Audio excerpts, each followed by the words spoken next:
Press the bell icon on the YouTube app and never miss another update.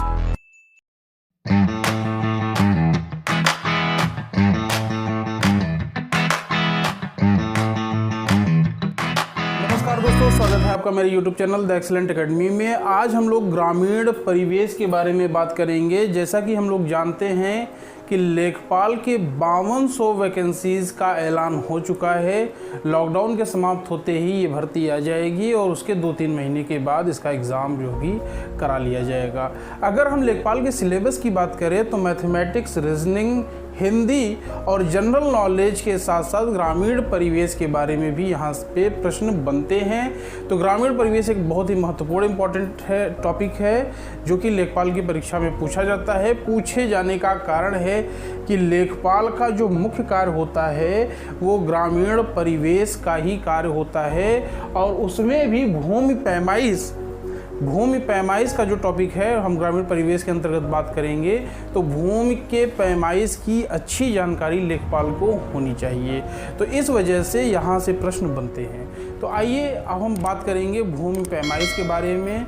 भूमि पैमाइश जैसा कि word हमें दिख रहा है, ये हिंदी और उर्दू का मिक्सचर वर्ड है। हम जानते हैं कि उत्तर प्रदेश में प्राइमरी लैंग्वेज के रूप में हिंदी जानी जाती है, तो सेकेंडरी लैंग्वेज यहाँ पर उर्दू है। अगर हम थोड़ा सा ऐतिहासिक बात करें तो इसके पहले अंग्रेज़ों के शासनकाल में जहाँ कचहरी और कोर्ट के काम अंग्रेजी में हुआ करते थे, तो उसके बाद जो है तहसीलों में, कचहरियों में, कोर्टों में जो कागजाती कार्य होते थे ये उर्दू में होते थे। ये सारे जो है राइटिंग कार्य उर्दू में कराए जाते थे। बाद में इसमें संशोधन किया गया, ये पता किया गया कि सबसे ज़्यादा भाषा अगर हिंदी बोली जाती है तो हिंदी में कार्य किया जाए। तो बाद में हिंदी राइटिंग में कार्य तो होने लगा, परंतु उर्दू के भाषा को जो है बिल्कुल भी चेंज नहीं किया गया। ज़्यादातर वर्ड जो है उर्दू यहाँ पर यूज किए जाते हैं।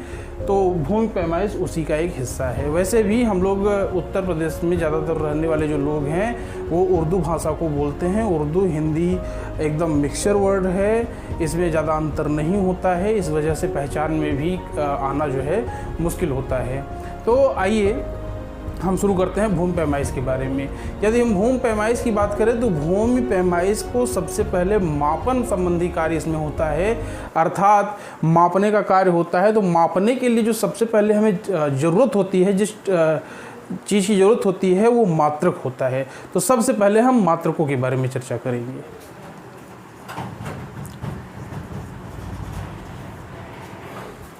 तो सबसे पहले यदि हम मात्रक के बारे में बात करें तो उत्तर प्रदेश में जो मापन के ज़मीन को मापने का जो भी मात्रक है वो अगर सबसे छोटी मात्रा की बात की जाए तो सेंटीमीटर होता है। सेंटीमीटर के बाद मीटर होता है और मीटर के बाद हम जानते हैं कि इंच होता है। इंच के बाद फुट में भी ज़मीन को मापते हैं। फुट के बाद गज होता है और जब ज़मीन ज़्यादा बड़ी हो जाती है तो लाठा या लट्ठा या कुछ लोग इसको गट्ठा भी कहते हैं, तो इसमें भी हम लोग ज़मीन को मापते हैं। उत्तर प्रदेश मानक अनुसार से हम बात करें तो एक लाठा की जो लंबाई होती है, इसकी जो लंबाई होती है वो होती है 8 फीट 3 इंच। 8 फीट 3 इंच, तो एक लाठा लगभग 8 फीट 3 इंच के बराबर होता है। तो आइए ज़रा हम समझ लेते हैं कि ये जो छोटी इकाइयाँ होती हैं मापने की, इनका अगर हम आपस में तुलना करें, जो कंपैरिजन करें तो ये क्या होती हैं। उसके बाद हम बात करेंगे मेन टॉपिक पे, जो ज़मीन का जो मापन होता है, जो यहाँ पर शब्दों का प्रयोग किया जाता है, जो क्षेत्रफल जो मापने के कार्य आता है उसको हम कैसे मापेंगे, इसके बारे में हम बात करेंगे। तो सबसे पहले हम इनमें कंपैरिजन करके देखते हैं। तो सबसे पहले हम लंबाई के मापन की बात करेंगे।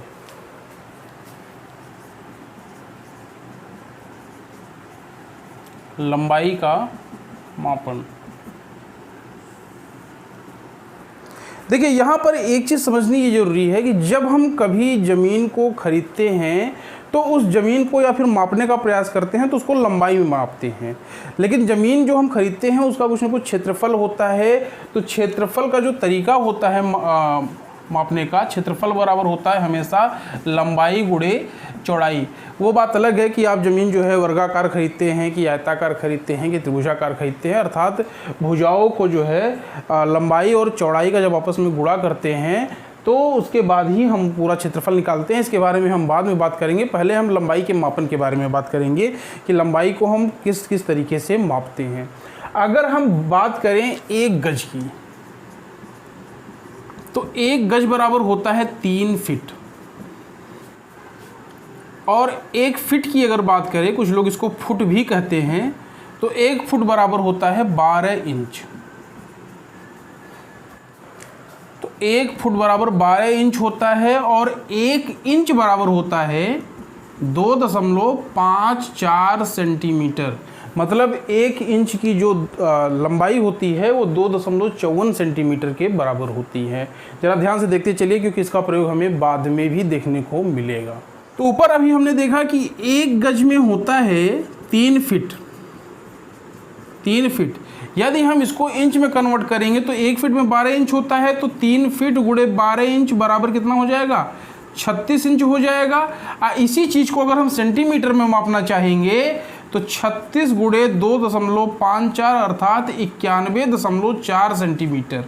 तो अर्थात 1 गज में 36 इंच होता है और सेंटीमीटर में बात करें तो 91.4 सेंटीमीटर का आपका 1 गज होता है। यदि हम मीटर की बात करें तो 1 मीटर बराबर होता है हमारा 39.7 इंच। 39.7 इंच का हमारा जो है 1 मीटर होता है। तो ये लंबाई के मापन की छोटी इकाइयाँ हैं, परंतु यदि हम इसको क्षेत्रफल में कन्वर्ट करेंगे तो क्षेत्रफल के मापन का तरीका क्या होता है, ये इसके बारे में जानते हैं। इसके पहले हम आप लोगों को बताना चाहेंगे कि लेखपाल उत्तर प्रदेश सरकार में 2 तरीके से काम करते हैं। लेखपाल की जो नियुक्ति की जाती है वो चकबंदी विभाग के अंतर्गत और राजस्व विभाग के अंतर्गत 2 प्रकार से होते हैं। चकबंदी विभाग ज़्यादातर खेतीबाड़ी के काम को देखते हैं और जो राजस्व विभाग होता है वो राजस्व विभाग गांवों को, कस्बों के कार्यों को देखता है, जो कि तहसील में जिनकी नियुक्ति की जाती है। तो राजस्व और चकबंदी 2 विभागों में लेखपालों की नियुक्ति की जाती है। तो दोनों ही नियुक्तियों में ज़मीन से ही लेना देना होता है, अर्थात उन्हें भूमि पैमाइश और ग्रामीण परिवेश की अच्छी जानकारी होनी चाहिए। इसी वजह से इसको लेखपाल के सिलेबस में जिसको जो है रखा गया है। तो चलिए अब हम जानते हैं ज़मीन का जो क्षेत्रफल होता है वो उत्तर प्रदेश में किन मानकों के अनुसार जो है उसको नापा जाता है। 79, फिर होता है कंचवासी।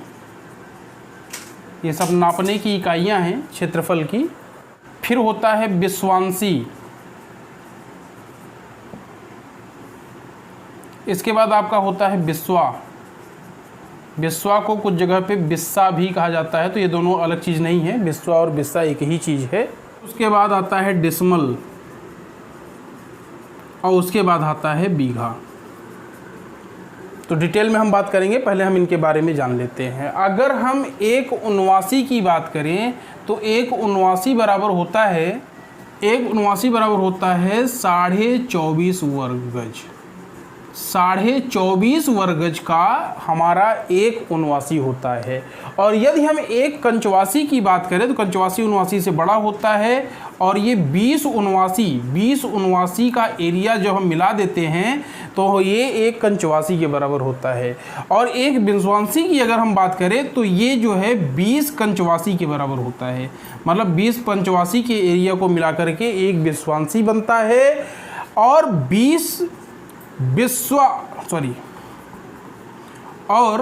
1 बिस्वा बराबर होता है आपका 20 बिस्वांसी। 20 बिस्वांसी को मिला करके आपका 1 बिस्वा या 1 बिस्से की ज़मीन होती है। अगर हम 1 डेसिमल की बात करें तो ये 3 बिस्वा के बराबर होता है। और यदि हम 1 बीघे की बात करें तो ये हमारा होता है 20 बिस्वा। 20 बिस्वा के बराबर हमारा 1 बीघा होता है। अगर हम बीघे की बात करें तो बीघा में कच्चा बीघा, पक्का बीघा से भी प्रश्न बनाए जाते हैं, जिसके बारे में हम अभी बाद में बात करेंगे। पहले हम पक्का जान लेते हैं कि जो बीघा होता है यहाँ पर 1 बीघा का मतलब पक्का बीघा से होता है। तो कच्चा बीघा पक्का बीघा में अभी मैं आप लोगों को अंतर समझाऊंगा, लेकिन ये जो है जो मोटी इकाइयाँ होती हैं वो हम लोग देख लेते हैं। इसके पहले मैं आप लोगों को बता ही चुका हूँ कि 1 लाठा बराबर 8 फीट 3 इंच होता है। और कभी कभी जो है नापने के लिए जरीब का भी इस्तेमाल किया जाता है। तो जरीब के बराबर क्या होता है, उसकी क्या इकाई होती है, इसके बारे में भी हम अभी बात करेंगे। ये जो सारी इकाइयाँ हमने बताई हैं ये उत्तर प्रदेश मानक के अनुसार है। अलग अलग प्रदेशों में मापने का जो तरीका होता है और जो इकाइयाँ होती हैं वो अलग अलग हो सकती हैं। तो ये सारा जो है उत्तर प्रदेश मानक के अनुसार है। उत्तर प्रदेश में 1 बीघे में 20 बिस्वे ज़मीन को लिया जाता है। लेकिन कई जगहों पे जैसे मैं आपको एक वाक़या बता रहा हूँ, मेरे दोस्त का एक होटल गोवा में है।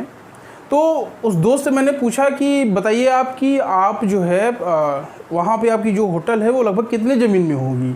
तो उसने मुझे बताया कि कुल 2 बीघे में मैंने होटल वहाँ पे बना रखा है।